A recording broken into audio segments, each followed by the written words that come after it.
Capital Sonoro. Capital Político.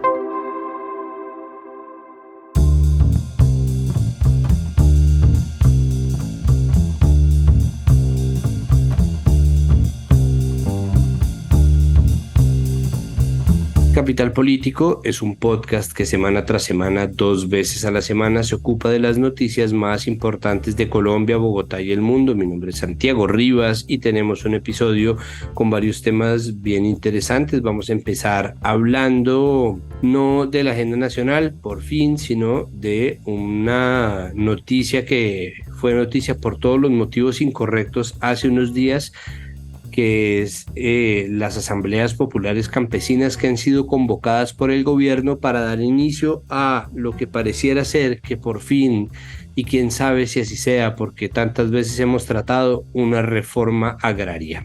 Después vamos a hablar sobre hipopótamos, porque vuelve el tema de los hipopótamos de Pablo Escobar, que ya se convirtieron básicamente en los hipopótamos de Colombia, y sigue la discusión sobre si se puede o no, se debe o no acabar con o criarlos o llevarlos a algún lado, pero pues hablan los científicos y nosotros confiamos en sus voces.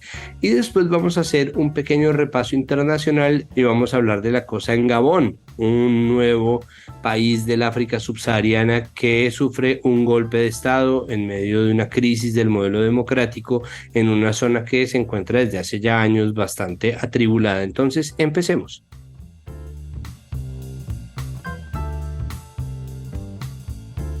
Empezamos, como les digo, hablando sobre reforma agraria. Nosotros en nuestro episodio de mitad de semana estuvimos hablando con Claudio Ospina y comentamos el episodio que había tenido lugar en la FM entre Luis Carlos Vélez y la ministra de Agricultura, Jennifer Mojica, hablando precisamente sobre la movilización campesina que estaba siendo convocada por el gobierno nacional y que ha traído consigo todo tipo de discusiones que nos parece que no ha lugar, o sí ha lugar, pero al mismo tiempo, y como bien lo dijo en su momento Claudio Ospina, y lo hemos dicho muchas veces en este espacio, cuando un periodista se vuelve la noticia, pues algo anda mal.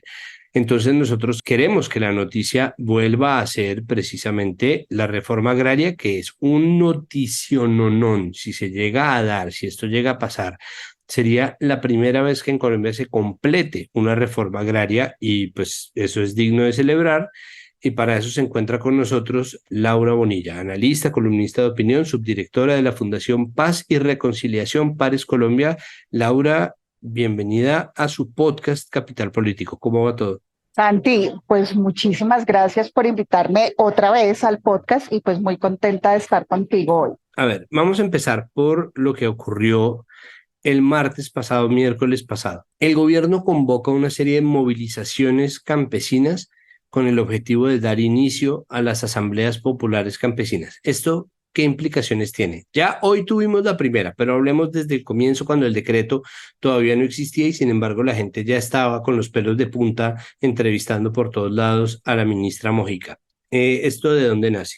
No, mira, eso es un intento, digamos, pues muy bien intencionado del gobierno y me parece que en el decreto está bastante bien organizado de volver a movilizar a las asociaciones y a las comunidades campesinas para que sea posible la reforma agraria. ¿Por qué se hace de esta manera? Porque, digamos, tal y cual está organizado el campo en Colombia, la organización campesina es fundamental y determinante para que todo lo que se vaya a hacer alrededor de la reforma agraria sea posible. O sea, sin una organización campesina fuerte, organizada, digamos, que tenga capacidad para actuar, digamos, y para acompañar al gobierno en ese propósito, pues va a ser muy difícil. Eso se intentó hacer también en la época de la NUC, en los años, en la época de Lleras, en los años 60, 70, y ha sido una de las reivindicaciones que el gobierno nacional le ha tenido más pánico en años anteriores. Es una deuda histórica con el movimiento y con la organización campesina, que ha sido además golpeadísima por la violencia y por el conflicto armado. En la antesala a la asamblea que tuvo lugar hoy en el Urabá, en el municipio de Apartadó, durante todo este tiempo, estos meses, este año largo de gobierno de Petro, se ha dicho que pese a los esfuerzos del gobierno, la Agencia Nacional de Tierras y en general el gobierno no había logrado conseguir una cantidad suficiente para garantizar una distribución de la tierra que fuera similar o se compadeciera de las expectativas del mismo gobierno. ¿Esto sigue siendo verdad? ¿Esto sí es así? ¿Qué ocurre entonces si el número de tierras es insuficiente, pero ya se puso en marcha esta serie de asambleas? ¿Cómo podemos entenderlo? O sea, si tú cuentas el número de tierras necesario para hacer la reforma agraria total, completa, así como la paz total, pues claro que la tierra que hoy está en disposición del gobierno para poder adelantar ese proceso es insuficiente, pero las razones son distintas. Una cosa es la tierra que está disponible, otra cosa es la tierra que está como baldío de la nación, pero se encuentra ocupada, y otra cosa es la tierra que tiene problemas de titulación. Entonces, ahí hay distintas aristas y distintas formas de ver la situación. Lo que la ministra ha dicho, y me parece que en eso sí lo ha dicho muy claramente, es si hoy, al ritmo que empezamos a comprar tierras solamente con las tierras baldías y se ejecuta el proceso eficientemente, el Estado puede avanzar muchísimo más de lo que ha avanzado en estos años. Y en eso yo creo que ella tiene razón. O sea, hay una cantidad de cuellos de botella, por ejemplo, en el ordenamiento social de la propiedad, en el ordenamiento de la propiedad rural, hay una cantidad de cuellos de botella jurídicos, hay una cantidad de cuellos de botella en la tenencia del acceso de la tierra, que si el gobierno juiciosamente empieza a desactivar la reforma agraria, pues ya no tarda como tarda hoy. Digamos, los cálculos de hace unos años hacían unos cálculos el Observatorio de Tierras que decía si empezamos ahora nos van a dar 100, 200 años para sanear esa deuda histórica que se tiene. Lo que pasa es que eso contamos con unos tiempos, o sea, con unos tiempos de un gobierno al que no le interesaba la distribución de tierras a los campesinos. Suponiendo que el hecho de que a este gobierno le interese la distribución de tierras a los campesinos, pues nos pone en otra situación. Quiere decir que se van a tratar de limar todas esas trabas burocráticas y administrativas para que sea posible la reforma. Entonces, en teoría, tiene que también incrementarse el tiempo. ¿Qué ocurrió en la asamblea de hoy? Reporta la mismísima Agencia Nacional de Tierras que se entregaron 142 títulos por 372 hectáreas a familias campesinas de 5 municipios de la región del Urabá. Esto hace parte de un programa de asambleas populares campesinas que van a ser 24 y que se van a realizar como una antesala para una asamblea nacional, una movilización nacional que está programada para el 27 de septiembre. O sea, eso es muchísimas asambleas, mucha movilización en muy poco tiempo. Esto se hace sobre esa línea, ¿sí, Laura? Es decir, esto se hace también sobre la idea de agilizar un trámite que pues es que si nosotros comparamos el movimiento en materia de reforma agraria de cualquier gobierno con este gobierno, pues ya avanzaron a una velocidad eh, vertiginosa, ¿no? Comparado pues con el gobierno Duque, el gobierno Uribe, el gobierno, incluso el gobierno Santos, que es el que sacó la ley de restitución de tierras. Pero entonces, esta velocidad que puede traer, ¿cómo se ve este programa? Pues mira, lo primero que va a pasar es que se van a resolver todas las cosas que ya están casi listas, pero represadas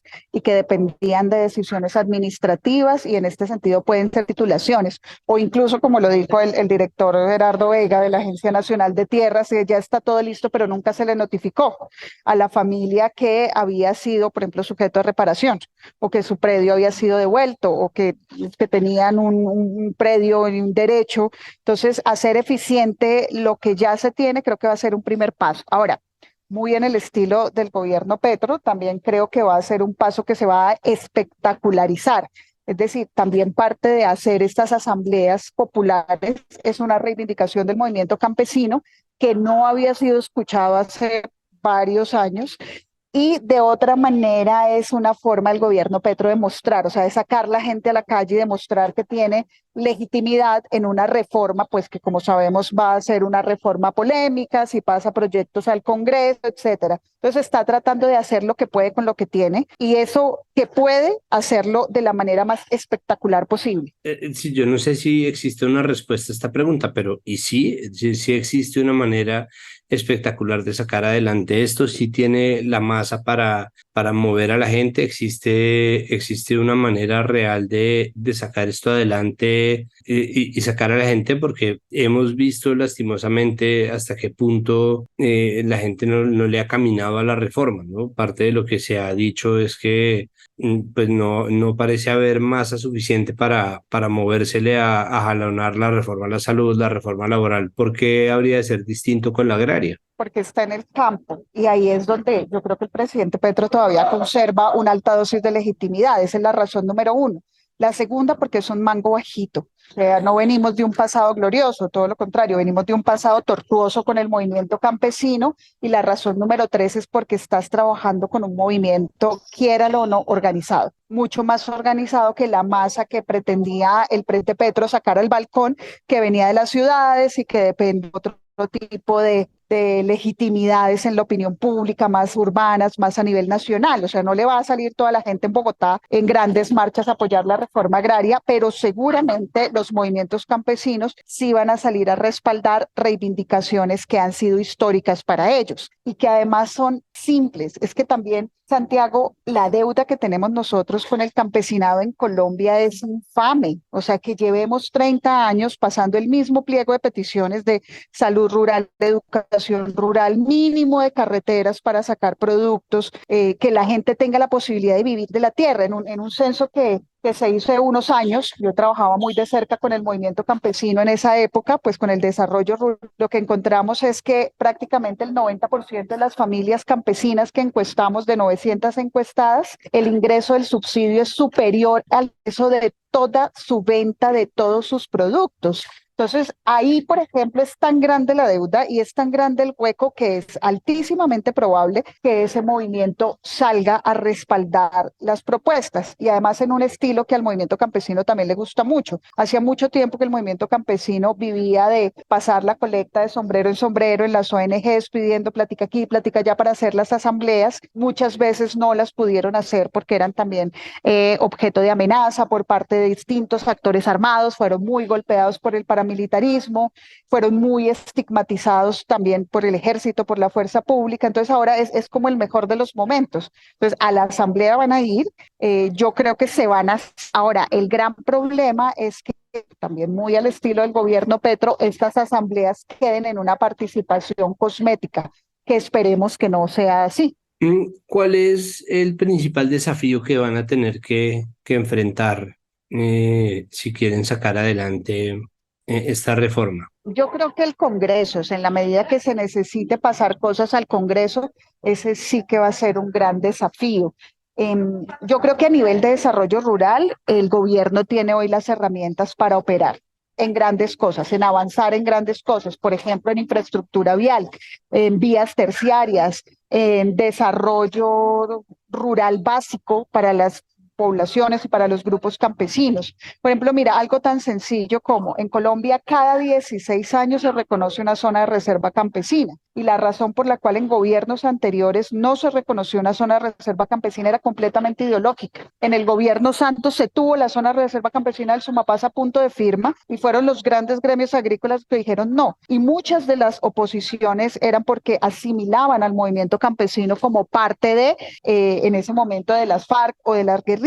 Ya no se está en la misma situación. Entonces creo que hay instrumentos burocráticos, jurídicos, de política pública, programas que se pueden hacer y que realmente pueden implicar un alivio. Por ejemplo, esto que vimos hace unos días de rebajar la tasa de interés al 4%.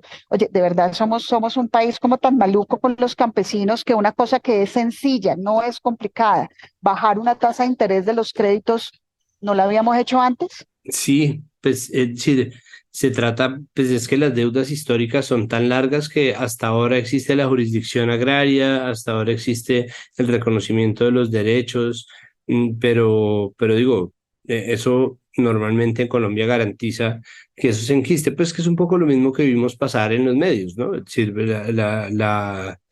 las preguntas sobre grupos armados o sobre crímenes potencialmente cometidos en el futuro por movilizaciones agrarias, pues muestran no solamente una desconexión gigante, sino una desconexión leve con las necesidades del campesinado colombiano. Y una estigmatización horrible. Es que o sea, primero, pues, la pregunta que deberíamos hacernos, puede ser en otro programa, ¿es Luis Carlos Vélez el Neymar del periodismo colombiano?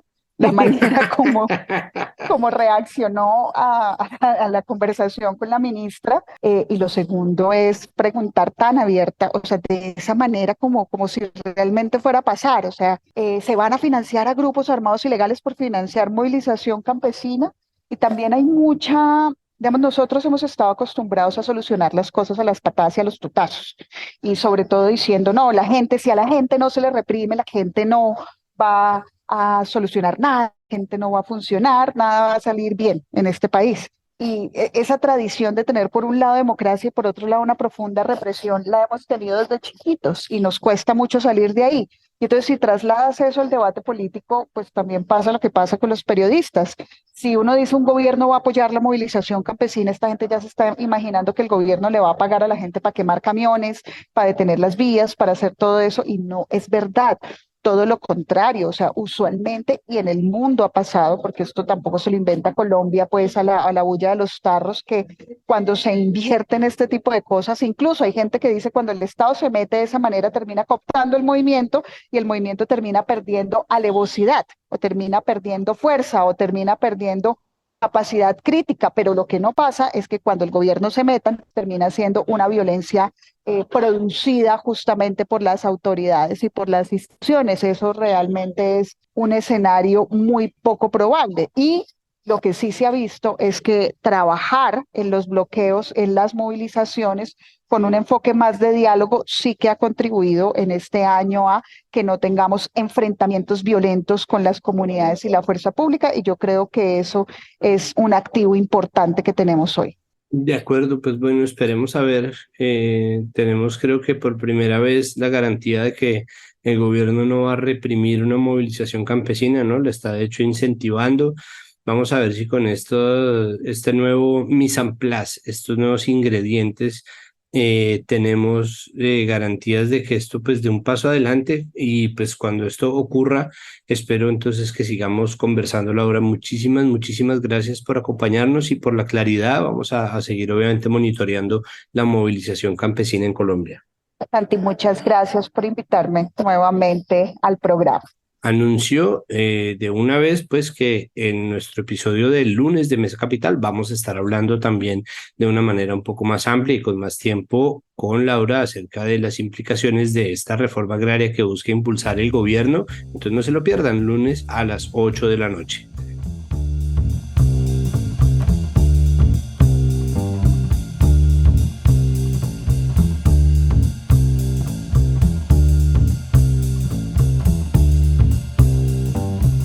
Nuevamente los hipopótamos están en la conversación pública. Como señalaba el Espectador en su editorial del 1 de septiembre, la discusión suele ser secuestrada rápidamente por la emocionalidad, pero lo que es una realidad es que la inacción estatal está llevando a que la situación solo se complejice, abonando el terreno para la destrucción del ecosistema y para una tragedia humana.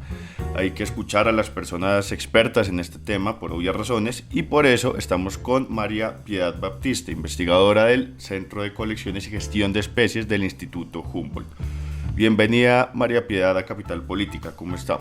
Buen día, muchas gracias, Juan Pablo. Muy bien, muchas gracias y gracias por la invitación.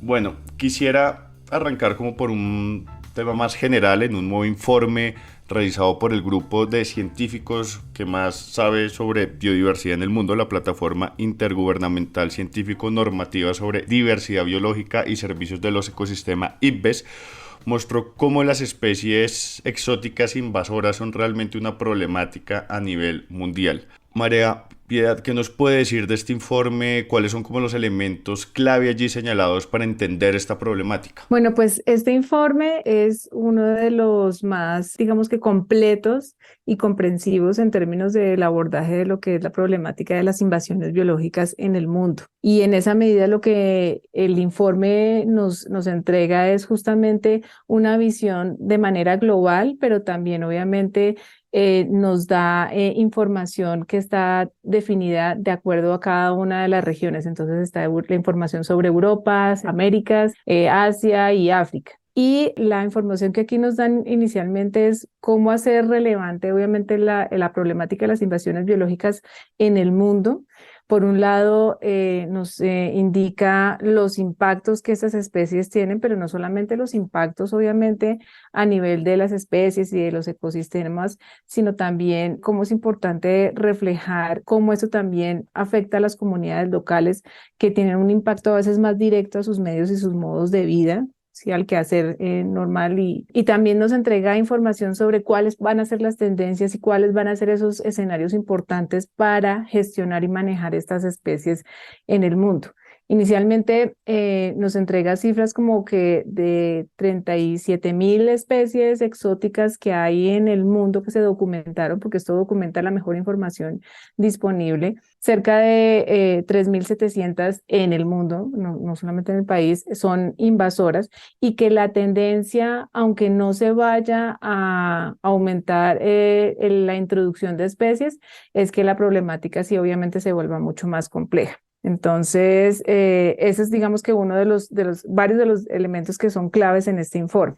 María Piedad, ¿qué otras cifras nos arroja a nivel mundial este informe que le parezca como importante caracterizar y poner sobre la mesa? Por un lado, se encontró que las especies exóticas invasoras, que son un subgrupo de las especies exóticas, 60% de esas especies, junto con otros motores de cambio de biodiversidad, son los causantes de extinción de ciertas especies. Y en el 16% digamos que de los casos de extinción de especies, era el único factor que lo que hizo fue que la especie se extinguiera. Entonces, esto también nos ayuda a entender primero cómo las invasiones biológicas se ven potenciadas con otros motores de pérdida de diversidad, por ejemplo, el cambio climático, las va a volver más complejas y más complejos los impactos, y cómo obviamente esta problemática a veces no tenía tanta visibilidad, pero que obviamente si se aborda esta problemática podemos incluso estar ayudando a abordar otros metas que se tienen a nivel global de conservación y de biodiversidad, por ejemplo, como la de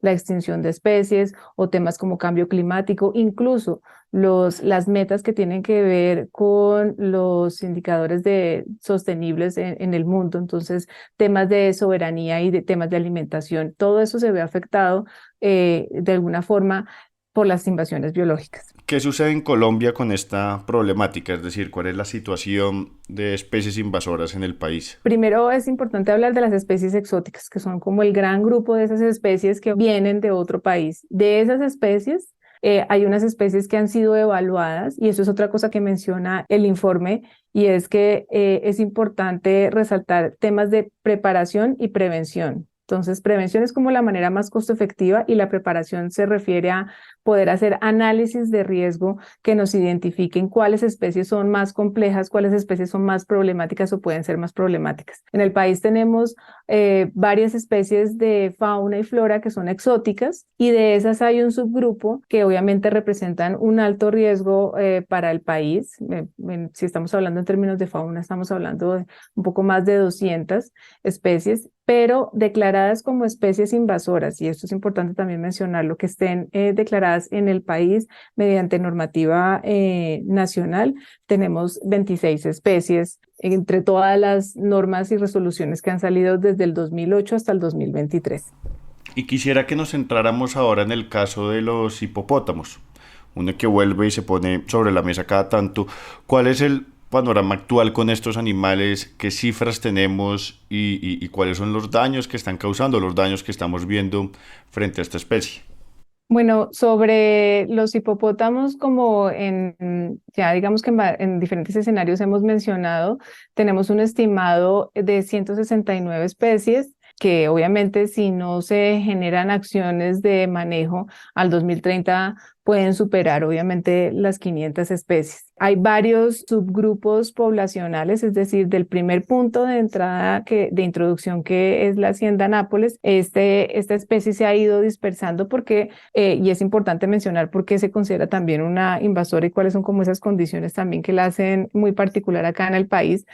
En su distribución nativa, que es en el África, pues tienen algunos factores que las restringen, como por ejemplo, y principalmente todo el tema de clima, es decir, sequías, eso regula las poblaciones allá en África. Aquí no lo tienen, están en el Magdalena, en un ecosistema que tiene un río, por ejemplo, que les provee obviamente a ellos de protección y de un medio también para estar, y además tienen alimentación, ¿no? Por todos estos riberas y pastizales que tenemos alrededor y que obviamente hacen parte de la alimentación que tiene la especie de forma natural. Les estaba diciendo que teníamos más o menos unos 7 grupos reportados en el país que van más allá de lo que es la Hacienda Nápoles. Digamos que dentro de los impactos que nosotros hemos tanto identificado como de los que se documentan y que podrían tener un potencial riesgo obviamente para las especies, para los ecosistemas y para los medios de vida y las comunidades locales, pues hay varias cosas que es importante resaltar. Por un lado, son vector de enfermedades, por ejemplo, como la brucelosis para todas las especies de producción. Son especies que son altamente territoriales y por esto representan también un problema en términos de competencia, por ejemplo, con especies nativas. Además, están en el mismo espacio de especies que son amenazadas, como por ejemplo el manatí o la nutria o el chigüiro. El chigüiro no es una especie amenazada, pero es una especie nuestra. Tienen una maduración además temprana, entonces aquí lo que hacen es reproducirse más rápidamente. Es una especie que es ingeniera y esto lo que significa es que debido a que tiene una gran masa y que tiene una capacidad de modificar el ecosistema, por eso se le llama ingeniera. Entonces, por un lado, pues con esa carga de heces que tiene en los cuerpos de agua donde están, pues genera obviamente una eutrofización y además va generando canales y va abriendo espacios por donde va yendo, entonces eso también puede generar problemáticas en los ecosistemas. Y adicionalmente, una cosa que para nosotros también es muy importante y que el estudio que hicimos con la Universidad Nacional, con el Instituto de Ciencias Naturales y el Ministerio de Ambiente, es esas afectaciones que hay a los medios de vida anfibios, a las personas que están justamente viviendo en las riberas del río Magdalena y en sus tributarios. Y es, por ejemplo, esa percepción de una restricción a lo que pueden hacer en su vida cotidiana. Entonces, de cómo no se pueden mover o han habido algunos ataques, por ejemplo, a embarcaciones que sienten inseguridad, por ejemplo, para moverse en el río. Hay daños a cercos, por ejemplo, donde está el ganado, entonces hay pérdida de ganado. Hay contaminación también, otros reportaban, por ejemplo, contaminación en los cuerpos de agua. Entonces, varias de esas cosas esas son varias de las afectaciones y los impactos que evidenciamos y que además son el potencial de esta especie que la hace, digamos que acreedora, que sea invasora, además obviamente de esa capacidad que ha tenido de dispersarse, aumentar el número. Porque el asunto de las especies invasoras parece ser una problemática que se subestima y porque a pesar de que vuelve y sale el tema de los hipopótamos, en este caso específico, parece que no se toman decisiones claras al respecto. Yo creo que aquí es importante, bueno, digamos que en años pasados y en términos generales a nivel global, hay todo un tema de gestión con especies que son de interés económico que a veces hace que las decisiones en términos ambientales no sean tan rápidas. En otros casos, yo creo que hay preocupaciones a nivel de cómo se gestionan y cómo se manejan estas especies. Y en términos, digamos que biológicos y ecológicos, en muchas ocasiones no es tan evidente las problemáticas que se dan y por eso entonces seguramente no se toman las acciones a tiempo. Y pues aquí nuevamente resalto lo que incluso sale en el informe del IPBES y que lo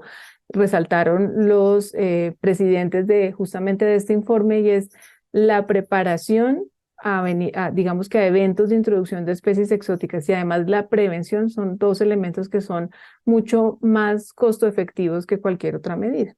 Por último, ¿qué opciones hay? Mejor dicho, ¿cuáles son las recomendaciones para solucionar el caso de los hipopótamos particularmente y qué tan urgente es aplicarlas en este momento?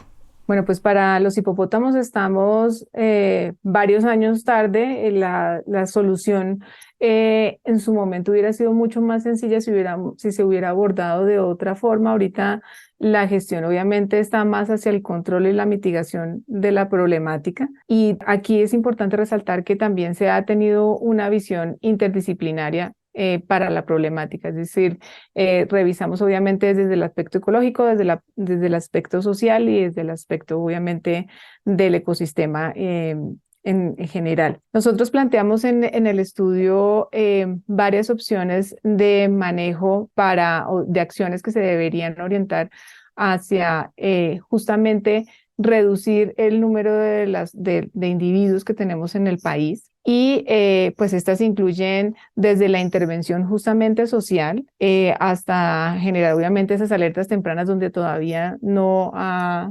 llegado y hacer un ejercicio también o hay digamos que otras acciones y otras actividades de manejo que incluyen la translocación o el confinamiento o la cacería de control.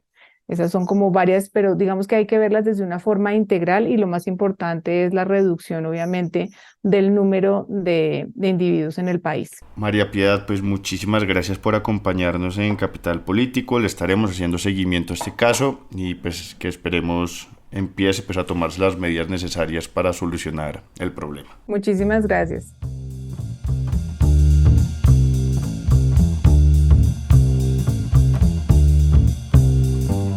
El 7 de septiembre, fecha en la que se está grabando esta entrevista, comenzó en México de manera oficial y formal el proceso electoral 2023-2024, luego de que el Instituto Nacional Electoral aprobó el Plan Integral y Calendario del Proceso Electoral Federal 2023-2024.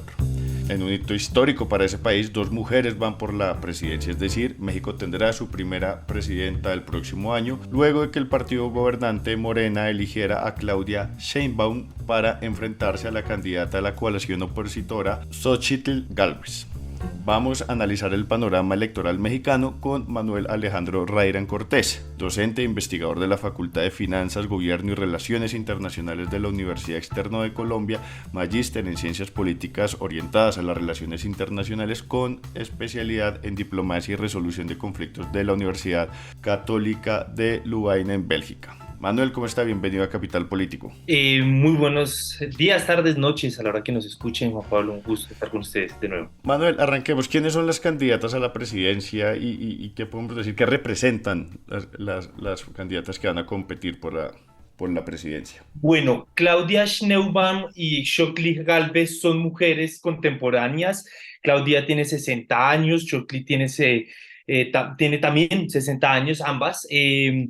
Ambas han tenido un recorrido interesante dentro de la política. Xochitl, ella empezó su vida pública porque ella en los años 90 creó una empresa de alta tecnología y ella siempre ha estado cercana como a este sector empresarial, pero fue con el expresidente Vicente Fox entre el 2000 y 2006 que ingresó a su vida pública como integrante del gabinete a cargo de la Oficina para el Desarrollo de los Pueblos Indígenas y posteriormente fue la directora general de la Comisión Nacional para el Desarrollo de los Pueblos Indígenas. Ella, digamos, actualmente es senadora, pero tuvo fuerza, si bien ya era una figura pública, tuvo fuerza este año, el 12 de julio, porque ella le hizo una réplica al presidente Andrés Manuel López Obrador, porque él en uno de sus programas matutinos mencionaba que Xochitl buscaba cerrar algunos programas sociales. Digamos que esto le impulsó a ella a tomar fuerza y ya para terminando julio, agosto ya había sido la candidata por Frente Nacional. En el caso de Claudia Sheinbaum, ella actualmente ella es la jefa del gobierno de la Ciudad de México para el periodo 2018-2024 y pues ha sido una persona que ha tenido bastante cercanía con AMLO porque cuando él fue también alcalde, pues digamos que ella también estuvo dentro de la administración con él. Entonces, digamos que tiene una cercanía bastante cercana con Andrés Manuel López Obrador y pues se dice que es la continuidad de las políticas de AMLO durante este pues, periodo electoral. Es interesante porque Claudia Sheinbaum tuvo una competición muy interesante con otro candidato interno que era Marcelo Ebrard Casaubon, de 63 años, que él provenía del PRI. Y pues digamos que Claudia pues tuvo una competencia, digamos que esta rivalidad, que se supo la elección de Claudia como candidata de Morena, porque Claudia, por su trayectoria política, ha estado muy enfocada a temas más que todo nacionales, ¿no? Digamos que Claudia tuvo un acompañamiento con Manuel López Obrador en temas de celebración, elementos institucionales como el grito de la independencia el 15 de septiembre, y digamos que ha tenido un fuerte acompañamiento, pero digamos que el otro candidato, Brad, tenía una proyección, una imagen más que todo internacional, ¿no? Fue canciller y en ese sentido, pues digamos que también fue muy importante para AMLO en todo el tema de la presencia de México en la arena diplomática internacional. Entonces eran perfiles dentro de Morena muy distintos, uno más internacional que el nacional, y bueno, quedó, pues digamos, por encuesta muy reñida por demás, quedó Claudia Sheinbaum. Perfecto. Manuel, ¿y cuál es el panorama al que llegan estas candidatas en México? Es decir, cuando entramos en la recta final del gobierno de AMLO, ¿cuáles son las cargas o el clima político que está respirándose en este momento en ese país? Bueno, yo creo que hay cuatro elementos importantes a tener en cuenta. El primero de ellos es que si gana Claudia, es saber si realmente AMLO validará, digamos, como la gestión, ¿no? Le va a dar el respaldo como tal. Uno, eso. Dos, yo creo que eh, si Claudia llega a ser presidenta, creo yo que tiene una carga muy pesada porque va a tener digamos, en la espalda el compromiso de continuar el proyecto de AMLO, es decir, construir su propio poder bajo la sombra de AMLO. Eso no va a ser sencillo, porque, digamos, para todos los radioescuchas, digamos, entender, digamos, la magnitud de esto, es que cuando AMLO llegó en 2018, pues digamos, llegó con un 53.19%. Morena no era un partido, era un partido opositor con muy pocos integrantes dentro del Parlamento y en su representación de los gobernadores. Y hoy, por ejemplo, hoy tiene 190 diputados de los 500, y tiene alrededor de 20 de los 32 gobernadores del país con su proyecto político Cuatro Transformación. Entonces, creo que es un avance importante que dio Andrés Manuel López Obrador en términos de su partido Morena dentro de una presencia política y que a partir de eso le ha permitido, digamos, hacer ciertas transformaciones en México. Pero por eso digo que eso va a ser un segundo reto si llega a ser Claudia la ganadora. Las encuestas dicen que lo más probable, porque digamos, la percepción del electorado mexicano está a favor de Manuel López Obrador y posiblemente ella pueda ser la ganadora. Luego, hacer su propio poder, hacer su propia gestión bajo la sombra de AMLO es bastante complicado. Y yo creo que un tercer elemento, que ya sea a Claudia o ya sea Xochitl quien gane, creo que los temas de la inseguridad, el lento crecimiento, la dependencia presupuestal de los programas sociales, creo que siguen siendo temas que les van a costar a los diferentes presidentes, a la presidenta que llegue, y que va a tener que mantener, obviamente, todo el tema del ejercicio de negociación en el Congreso para poder aprobar y mantener estos programas sociales que le han costado un presupuesto importante al erario mexicano. Precisamente quisiera que profundizáramos en esto último que usted toca, es decir, cuáles son los temas que están ocupando la agenda política mexicana y cómo se ven las candidatas de cara a esta discusión. La candidata Xochitl, digamos que ha sido muy crítica sobre los proyectos sociales por la carga que tiene eso en el erario. Y pues digamos que ella plantea que es necesario reformular algunos de estos programas porque sin duda alguna pues la economía actualmente está muy ralentizada, no se ha podido levantar y por esa razón, digamos que también el ambiente internacional, económico y financiero no es el mejor y por lo tanto ella ha puesto en tela de juicio algunos programas sociales. En el caso pues de Claudia Sheinbaum, por el contrario, ella sí plantea mantener estos programas sociales, que es un tema de envergadura que además desde la visión de AMLO, y creo yo que Claudia también que lo comparte, es que consideran que todo el tema de la inseguridad es un asunto que tiene una solución a largo plazo. Y esas soluciones a largo plazo siempre vienen con proyectos sociales, es decir, cómo al narcotráfico, a la criminalidad, a las organizaciones criminales le quitamos los jóvenes a partir de creación de oportunidades. Y digamos que creo que Claudia ha tenido clara que esa va a ser una posición fuerte que podrían tratar de reducir un poco el tema del narcotráfico. Un tema que está ligado con lo anterior que decía, el narcotráfico sigue siendo un asunto de suma importancia, no solamente por las condiciones internas materiales, las organizaciones criminales que en muchos estados tienen más fuerza que el mismo Estado mexicano en términos militares y de presencia y de aceptación en la sociedad, sino también, por ejemplo, también tiene una afectación con Estados Unidos, porque Estados Unidos desde el 2006 implementó el Plan Mérida para combatir o crear esta lucha contra las drogas. Es un proyecto igual que se aplicó en Colombia con el Plan Colombia en el año 2001.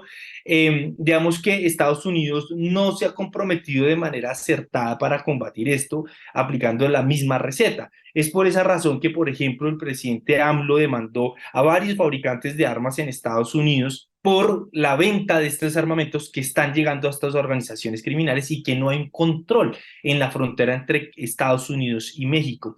En ese sentido, creo que un proyecto que además ya lo inició AMLO ha sido como detener estas compañías militares, todas estas tiendas que se encuentran bordeando la frontera para contener el armamento que llega a estos grupos criminales. Entonces, creo que el narcotráfico es un elemento importante, además porque los carteles mexicanos ya no son organizaciones de tránsito, son organizaciones de producción y bueno, ya sabemos que Estados Unidos se le está enfocando ahorita al fentanilo y que México puede también volver a jugar un papel clave allí. Entonces creo que eso es un tema relevante que tiene que tener cualquiera de las presidentas que llegue. Y por último es el tema de la migración, que es un tema digamos, preocupante al nivel interno también por todo el tema de la salud pública, de la sanidad, de la cantidad también de personas que llegan de Centroamérica, pero también de las personas que se quedan en la frontera y que Estados Unidos cada vez más, pues digamos, instala políticas más restrictivas y de no aceptación de población inmigrante. Entonces, creo que ese es otro tema importante que las mandatarias, alguna de ellas, tendrá que abordar. Perfecto, y para terminar, Manuel, obviamente jugando un poco a futurología, ¿qué podemos esperar de estas elecciones? Toca mirarlo en regiones porque claramente, por estados, porque cada estado se comporta de manera diferente. Es curioso que las encuestas hoy pues den por favorabilidad, por ejemplo, a todo el proyecto de AMLO. Digamos, hoy las encuestas se plantean que el 49% de las personas que votaran sería para Morena, es decir, para el partido del presidente Andrés Manuel López Obrador, y tan solo el 16% para el segundo candidato, que es Xosli, que creo que pues sería un reto muy importante que pues tendría que hacer esta candidata Xosli para ganarle o para competirle a Claudia. Yo creo que aquí otro elemento que me parece importante a tener en cuenta son los candidatos que vayan a surgir a la Ciudad de México, porque creo que ahí también se van a jugar algunos elementos regionales y que eso regional sí tiene un impacto en lo nacional y en los estados. Entonces creo que ahí también toca hacer una revisada también en cada estado, pero lo más probable, digamos que entendiendo que nosotros, pues los internacionalistas no hacemos futurología, pero podemos ver algunas tendencias, es que esta tendencia sería para Morena. Pero yo creo que hay otro elemento que me parece, Juan Pablo, que me parece pertinente mencionar, es que lo interesante de esta elección es que yo creo que es por segunda vez, pero sí por primera vez, por ejemplo, en la candidatura, en el proyecto político de Morena, hay una elección, las elecciones de los candidatos en los partidos cada vez más se están democratizando. ¿no? Es decir, antes simplemente el ejecutivo, el presidente que estaba en su cargo era el que elegía, y digamos que los partidos o el partido simplemente hacían caso, y digamos que creo que esta encuesta ha mejorado esos procesos internos, ha renovado esos procesos internos dentro de los partidos y dentro de la democracia mexicana, y creo que eso es un elemento muy importante a resaltar en estas elecciones. Y el segundo, y claramente no menos importante, es que sean dos mujeres las candidatas a la presidencia en México. Y creo que eso también es una manera de demostrar de la renovación dentro de la política mexicana, y que está abriendo nuevos espacios dentro de la democracia cívica. Perfecto, Manuel, pues muchísimas gracias por aceptar la invitación a Capital Político, y pues le estaremos haciendo seguimiento a estas elecciones para ver qué pasa el próximo año y quién ocupará el cargo de presidenta el próximo año. Claro que sí, Juan Pablo, así será.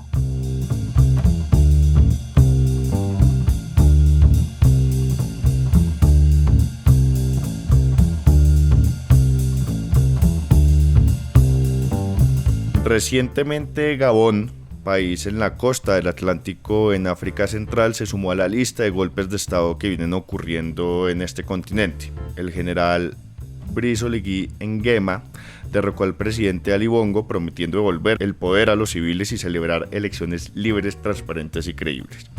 En Capital Político queremos entender la situación de Gabón, y para eso estamos con Salim Fayad, una vez más, periodista corresponsal en África, que nos ha dado varias veces herramientas para entender lo que sucede en esta parte del mundo.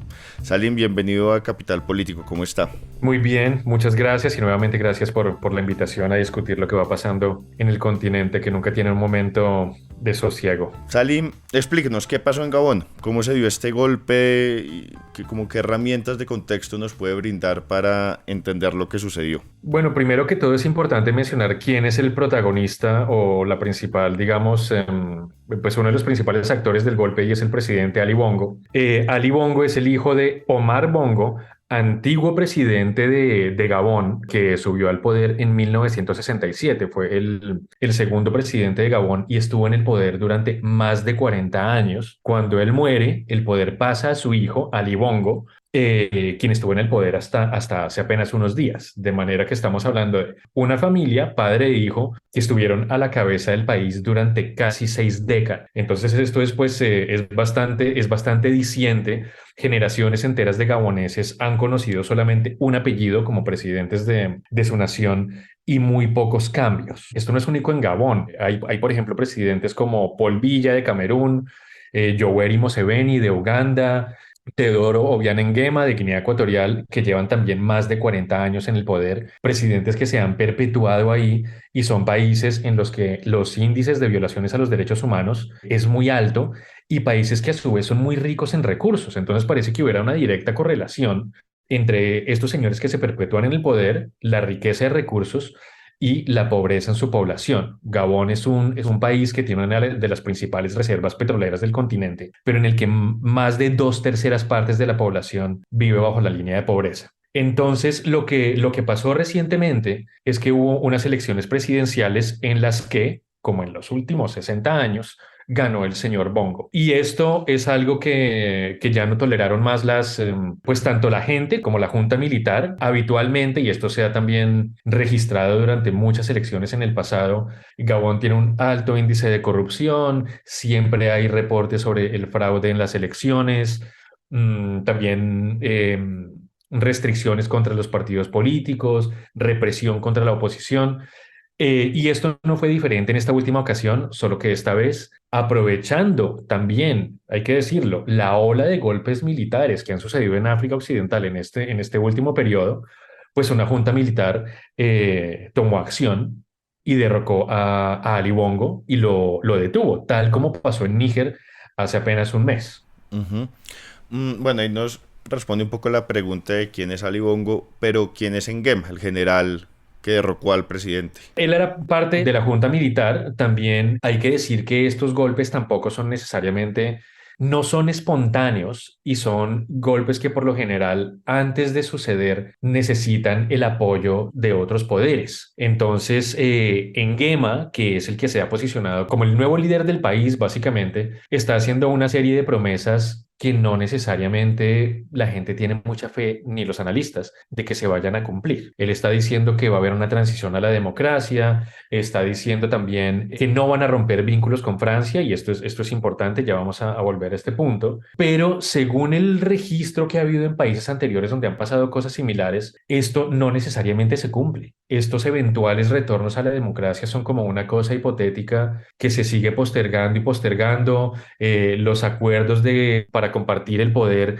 tampoco necesariamente se cumplen. Eso genera otros golpes de Estado, y esto lo hemos visto en otros países, lo hemos visto en Guinea, en Mali, en Burkina Faso, que aunque si bien la gente está contenta porque Ali Bongo no esté más en el poder, no necesariamente está contenta por la subida del general Nguema. Lo que pasa, y aquí conecto con otra cosa que es importante, es que en Gabón la gente prácticamente no tiene nada que perder. El hecho de que Ali Bongo ya no esté en el poder, es cualquier tipo de cambio es bienvenido. Y esto no preocupa tanto como con lo que pasó en Níger. En Níger lo que pasa es que los golpistas están desafiando a Occidente de una manera bastante temeraria.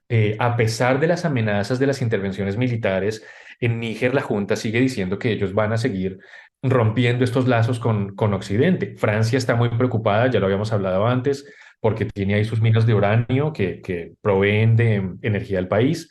Estados Unidos también está muy preocupado porque tiene una base de drones, pero en Gabón, y aquí volvemos al tema que nos ocupa, la Junta dijo que no tenía ningún interés en romper relaciones con Occidente y que Occidente no tiene de qué preocuparse porque el petróleo va a seguir fluyendo. Entonces, aunque la reacción internacional sea, como siempre, condenar un ataque a la democracia y condenar los golpes de Estado, no hay necesariamente una histeria, no hay tanto nerviosismo, la gente no está tan nerviosa y no está necesariamente tampoco muy preocupada en este momento por la subida de Nguema ni de la Junta Militar. Salim, si podemos profundizar un poco en la respuesta que ha tenido la gente y qué se ha vivido, digamos, en estos días, por ejemplo, en las calles de la capital, Libreville, como cuál es sí, como el ambiente que se está viviendo en este momento allá. Pues a ver, por ahora hay pocos reportes desde el terreno por periodistas. Digamos, yo no he tenido la oportunidad de reportar desde Gabón y algunos colegas aquí corresponsales en el continente no han llegado todavía. Digamos que es muy reciente. Sin embargo, lo que nos llega de la situación sobre el terreno es, como digo, una atmósfera más o menos de tranquilidad. La gente no está inquieta. Hay un ambiente que tampoco es celebratorio. Repito, Nguema no es que sea visto como un héroe, pero se es bienvenido el cambio. Las cosas que nos llegan desde fuentes, desde Libreville y los alrededores, es que la gente estaba pegada a los televisores siguiendo cada momento de los discursos, de la posesión, de las alocuciones de la Junta Militar. Y entre toda esta comunicación que surge con el golpe, surgió un video en el que Ali Bongo, desde su casa por cárcel, digamos, emite un llamado a sus aliados internacionales para que lo rescaten. Esto es una fórmula que repitió después de que el presidente depuesto en Níger, Bazoum, hizo lo mismo. Desde el cautiverio de su casa, mandó una carta a través del Washington Post pidiendo ayuda a los aliados internacionales. Debo decir que esto tampoco es nuevo. Estos presidentes pidiendo ayuda a Occidente no es algo nuevo, pero lo que sí es nuevo es que la gente no se los está tomando en serio ahora. Y voy a hacer aquí, perdón, una regresión a hace exactamente 10 años. En 2013, Mali estaba viviendo una ocupación islamista en el norte del país y se hizo un llamado a Francia para que los ayudara, y Francia, en ese caso, mandó toda su artillería, todos los aviones, todos sus soldados, y el mismo François Hollande fue a Bamako liderando esta respuesta militar que los malienses recibieron como si fuera un mesías. Yo mismo estaba ahí tomando las fotos de la gente con la bandera de Francia pintada en el cuerpo.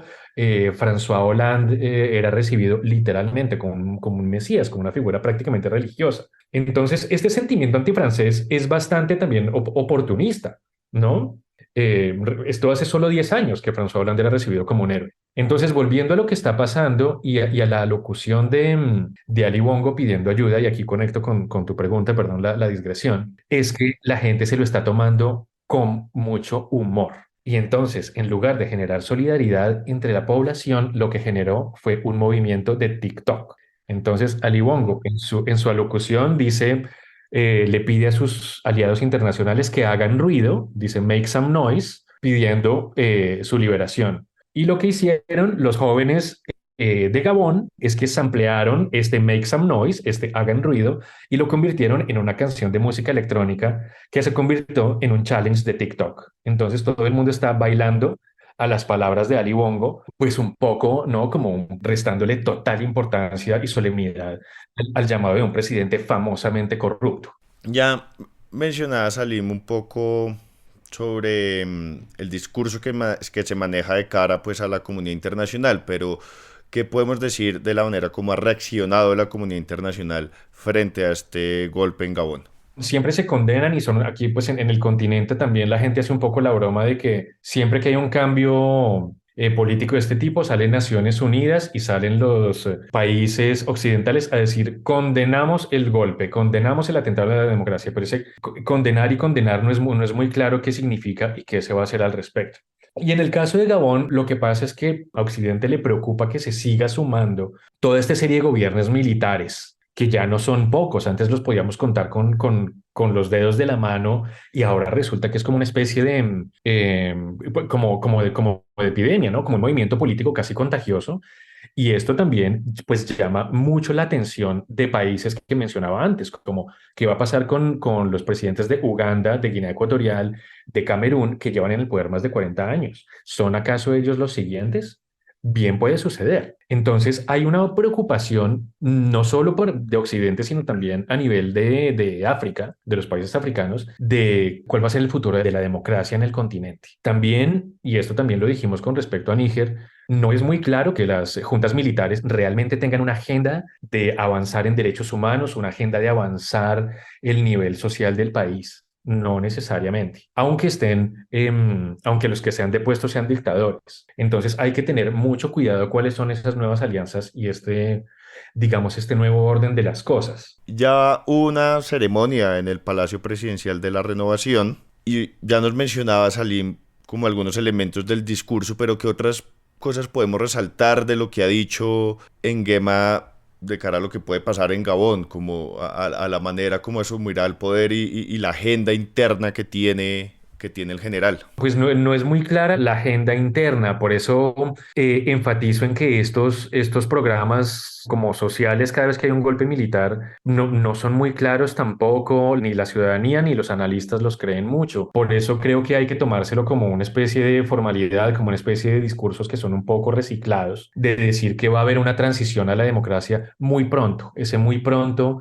siempre es una cosa como entre comillas, siempre es una cosa muy vaga, también son como declaraciones que se hacen sin saber bien qué tipo de recursos o de infraestructura se necesitan para hacer elecciones. Yo creo que hay que esperar un poco a ver cuál va a ser el futuro inmediato de Gabón, pero como digo, hay mucha menos ansiedad de lo que está pasando con otros países. Y ahora yo sé que estabas preguntando directamente por Nguema, pero también quiero aprovechar para hacer otro comentario de contexto que no hay que perder de vista, y es la cumbre del BRICS que se celebró en Sudáfrica hace apenas un par de semanas. Esta cumbre está dando como una idea o una sensación de que hay un nuevo orden que se está gestando y un nuevo orden que es independiente de Occidente. Tenemos a Sudáfrica, a India, a China, a Rusia, países que tienen como la tercera parte de la población del mundo, la mitad de la riqueza del mundo, muchísimos recursos, muchísimo poder militar también, incluso nuclear, algunos de estos países, y que están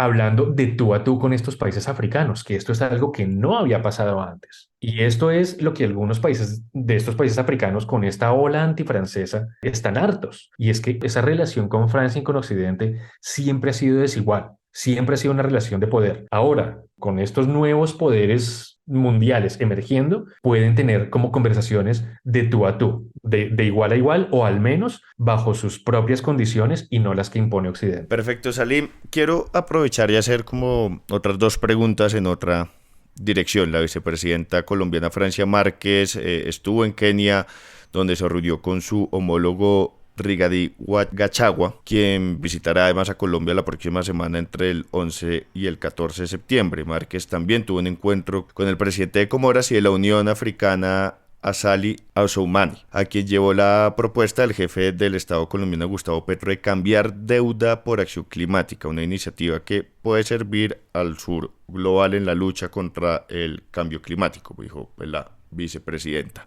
¿Por qué son importantes estos encuentros y qué podemos esperar de estas apuestas?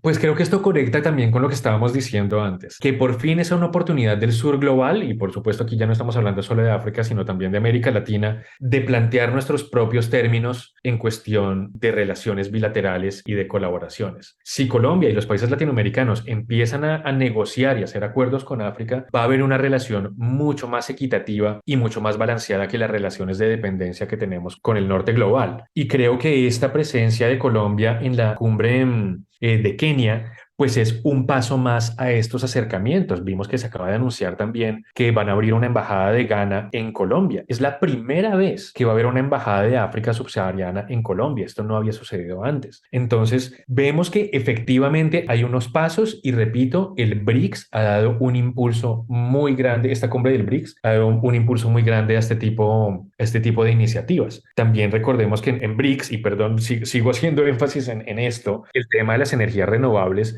fue una constante. África tiene un potencial de energía solar absolutamente gigantesco. Sudáfrica también tiene un potencial de energía eólica tremendo que podría suplir de electricidad a muchos países, no solo a Sudáfrica misma, que en este momento estamos en medio de un apagón porque tiene una crisis de energía.